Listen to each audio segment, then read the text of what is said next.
Back on the LMU Sports Network here at Lamar Hennon Field on Versus Cancer Day for the Rail Splitters. Their last midweek game of the season and their last midweek game at home.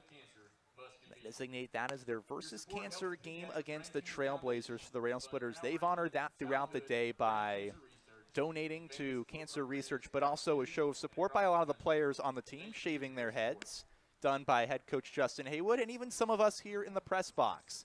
Head coach Justin Haywood invited me down earlier today, and I decided, why not get it done? And so a whole new look on my part, but all for the Versus Cancer movement here at Lamar Hennon Field, something that means a lot to me and my family personally, as Versus Cancer specific to pediatric cancer, but really also can be generalized for all cancers. And as it currently stands, got an aunt currently battling cancer. Aunt Edna, wish the best to her and hope that she puts up the strongest fight she can, because she's one of the strongest people I know. So wishing her all the best and all the love to my Aunt Edna. Cancer also affected my family in the form of my dad, 2 brain tumors in his life. But he has come out stronger, and to the back end of it, one of the strongest people I know. As we go to the 4th inning on the LMU Sports Network, no way to transition that. Caleb Jordan, 0 for 1 with a run scored on a walk. Takes strike 1. As Takis, who got out of the last inning on 2 pitches, misses one inside. 0-1 runs off the plate, 1 ball, 1 strike.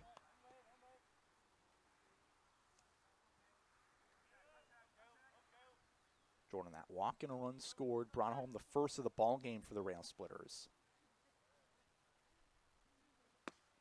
Nearly takes one off the belt, but it eventually curves enough over the plate, but won't get the call. Goes to 2 balls and a strike. It was off the plate by about a baseball and a half, but pretty close to the zone.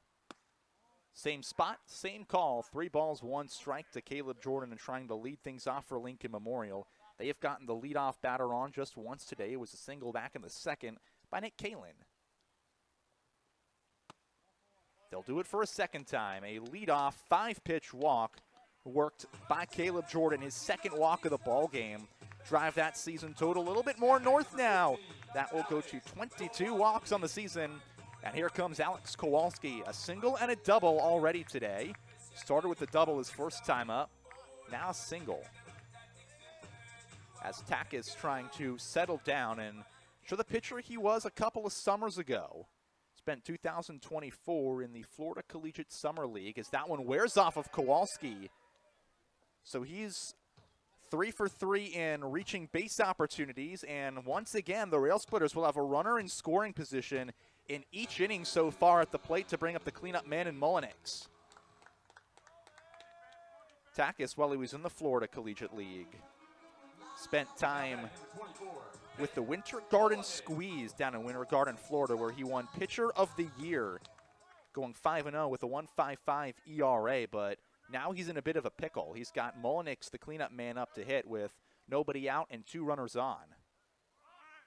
Bunt stays fair, no play, and the third baseman doesn't pull over. 3 pitches in a row yield a base runner for Lincoln Memorial, and they're all loaded up for Brady Morse. And what a chance this is for Morse with nobody out and the bases full of Rail Splitters. 44 runs batted in. He's 0 for 2 today, but he's looking for a little revenge against Micah Takis. 2023, Micah Takis was at Mercer College. Brady Morse was at Bellarmine. First pitch, misses outside, a ball and no strikes. And these two actually have met before at those institutions. Brady Morse struck out his only at-bat of his career against Takis back on March 5th, 2023. He puts that one through the left side. Revenge goes to Brady Morse. It is 4-0 Rail Splitters, and the line keeps moving. After Takis got Brady Morse on strikes in 2023, they meet again at Division II, and Brady Morse comes up with an RBI base hit, and Lincoln Memorial has him loaded again for Nick Kalin.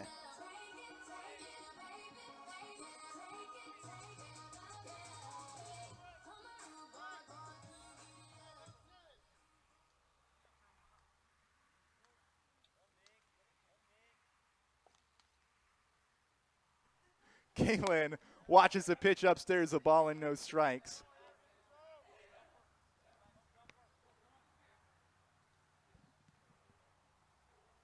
Kalen a single and a walk today. Came around to score the second run of the ball game for Lincoln Memorial. He's got him loaded with nobody out and takes a 2-0 advantage in this count.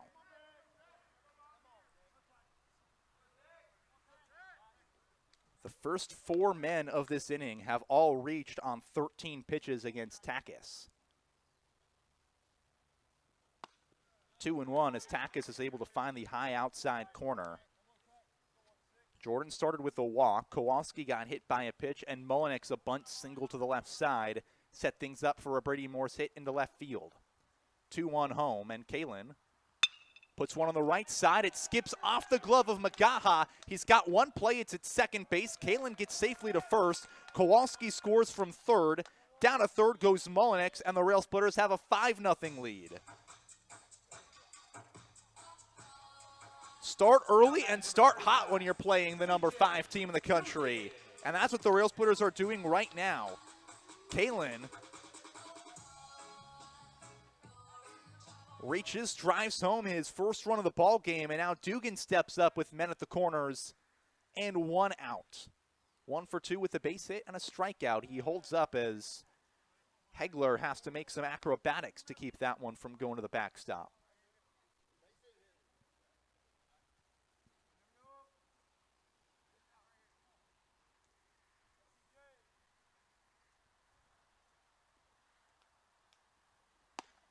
Dugan watches strike 1 as Takis is able to dot it on the inside edge.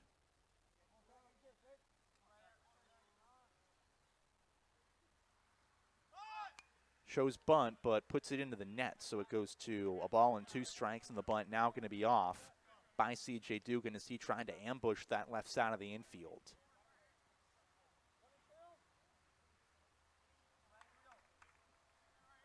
Dugan's got 12 hits in runner's position spot.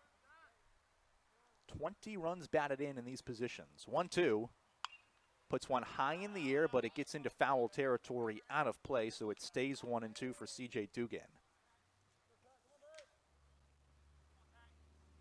22 runs batted in on the season for Dugan.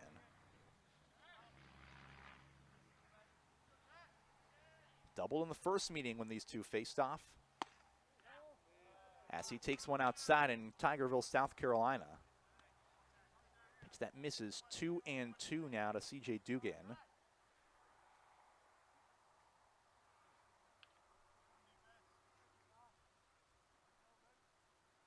Takis comes home. Popped up, out of play, and it's going to get over our roof. So stays at 2-2. 7th pitch of the at-bat to be thrown from Takis onto C.J. Dugan, who's 1 for 2 with strikeout looking and a single to the right side that helped get the bases loaded last inning. Rail Splitters were unable to cash in.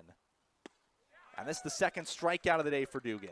Offers that one. Takis gets a huge second out as Dugan waves through it, but still not out of the woods are North Greenville with Kevin Fernandez due up.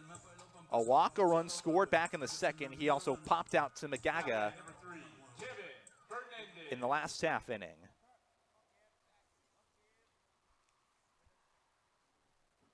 Fernandez offers its 0-1 as he swings through.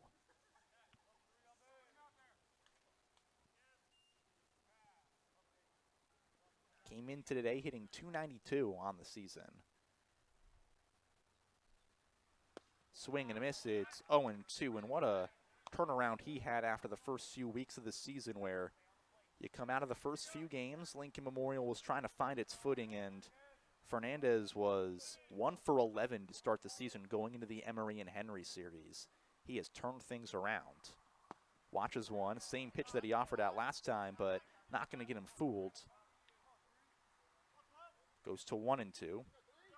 That first game against Emory and Henry, Fernandez started to turn things around right after that. Single and a home run. But this time he offers through it as Takis, enough bite, back-to-back strikeouts, gets out of the inning, but the Rail Splitters do some more damage.